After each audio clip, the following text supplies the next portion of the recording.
بسم اللہ الرحمن الرحیم۔ حضرت زکریہ علیہ السلام کی شہادت۔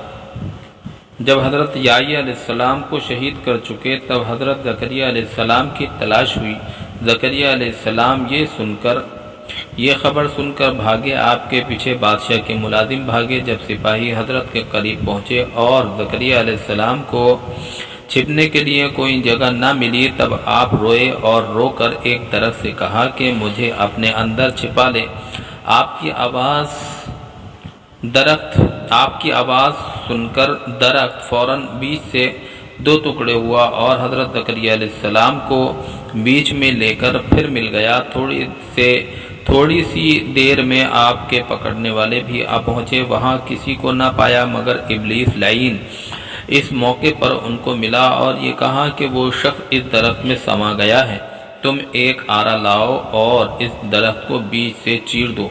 ابلیس کے کہنے کے موافق آرا لایا گیا اور درخت کو چیرنا شروع کیا۔ جس وقت آرا آپ کے سر مبارک پر پہنچا آپ چیخے اور آپ کے منہ سے آہ کا نعرہ نکلا، جس کے صدمے سے آسمان کے فرشتوں میں ہلچل پڑ گئی۔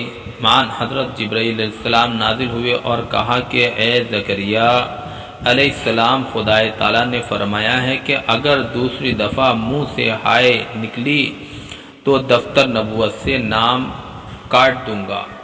تشریح: عتاب الہی کی وجہ یہ تھی کہ آپ نے درخت سے پناہ مانگی۔